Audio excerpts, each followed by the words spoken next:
Oke, pada episode video ketiga, saya bicara soal betapa pentingnya pondasi ekonomi nasional kita.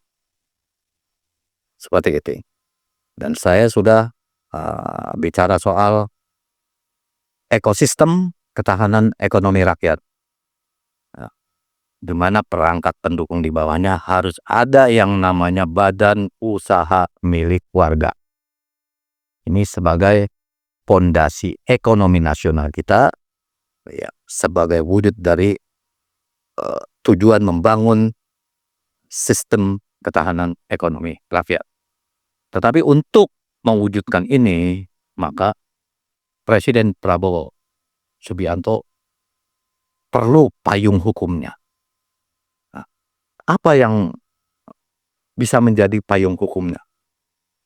Maka yang paling mungkin untuk menghindari perdebatan dengan DPR RI, maka Presiden Prabowo bisa menerbitkan Perpu tentang rekonstruksi kebijakan politik dan ekonomi nasional. Ini yang pada akhirnya menjadi payung hukumnya. Untuk apa?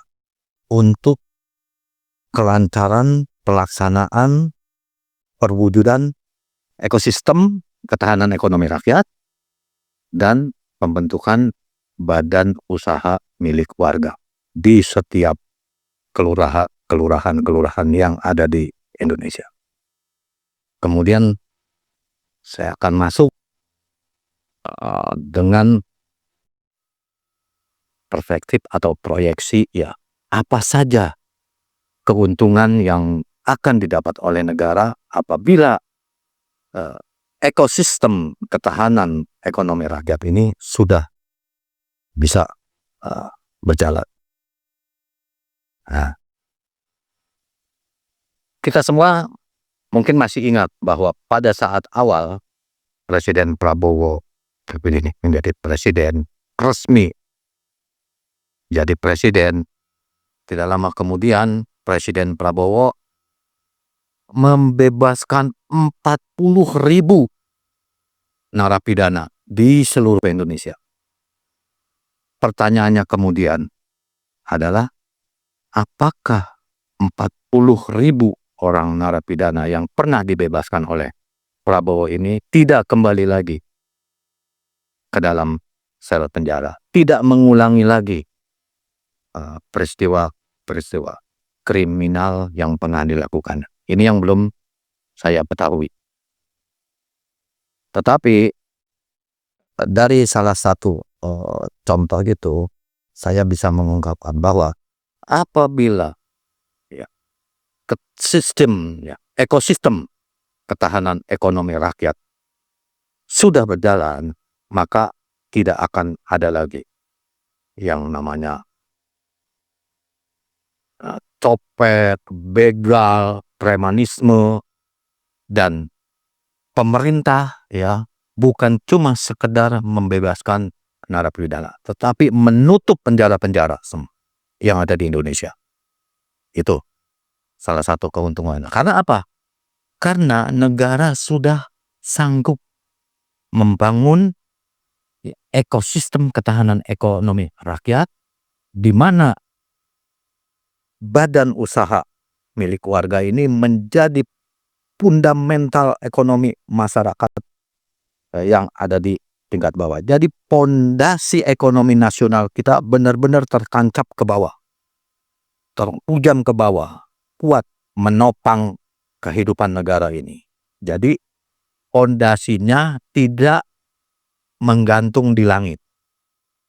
Itu kira-kira penjelasannya. Keuntungan apa lagi yang bisa didapat oleh negara?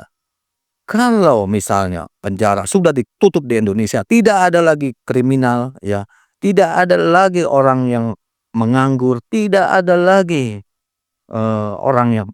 orang-orang yang berlaku kriminal sekarang ini tidak akan mau lagi. Karena apa? Negara sudah mampu menjamin ya kesejahteraan ekonomi rakyat nih. Tidak ada lagi pengangguran, semua bekerja, tidak ada lagi arus urbanisasi dari kota-kota, dari desa-desa masuk ke kota-kota. Dan begitu juga dengan para pekerja yang ada di luar negeri. Ini para pekerja yang ada di luar negeri itu kan bukannya tanpa alasan, mereka punya alasan. Nah, bisa aja pertama alasannya kalau kerja di dalam negeri gajinya kecil, pendapatannya kecil. Nah, tapi kalau bekerja di luar negeri hasilnya bisa jauh lebih besar. Itu bisa jadi salah satu pertimbangan. Pertimbangan lainnya adalah sulit mencari pekerjaan di negeri sendiri. Maka mereka lebih memilih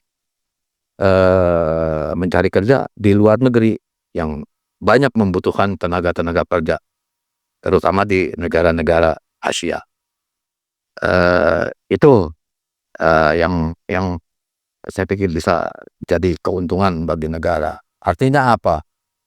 Kalau negara penjara-penjara itu sudah tutup, cost sosial untuk merawat penjara, mensuplai kebutuhan penjara itu sudah tidak ada lagi. APBN ya yang untuk operasional penjara itu bisa dihapus. Kemudian tidak ada lagi orang-orang yang mau terlibat menjadi anggota ormas. Bahkan mungkin ormas-ormas ini pun akan membubarkan diri. Karena apa? Karena sudah ada jaminan kesejahteraan ekonomi dari negara. Mereka nggak perlu khawatir lagi ya cuma untuk memenuhi ya kebutuhan keluarganya supaya tidak kelaparan, bisa bertahan hidup. Tidak ada lagi juru parkir liar yang bergentayangan selama ini dan dianggap meresahkan keluarga.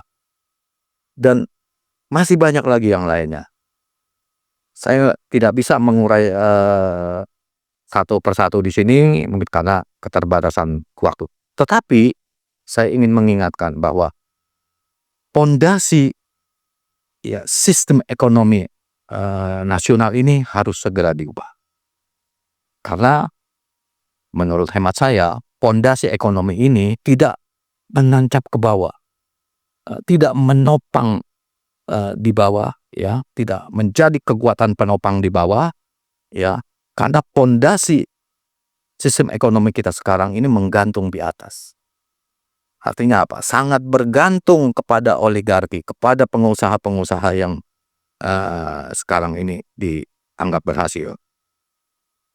Saya pikir saya yakin betul ya bahwa Presiden Prabowo ini pasti bisa melakukan ini. Pasti bisa. Persoalannya cuma satu aja kok. Mau apa enggak? Presiden Prabowo ini mengambil kebijakan ya untuk mewujudkan membangun ekosistem ketahanan ekonomi rakyat ini. Dan ini yang akan menjadi fondasi utama sistem ekonomi nasional kita. Saya pikir itu dulu. Nanti kita lanjut lagi di lain kesempatan. Terima kasih.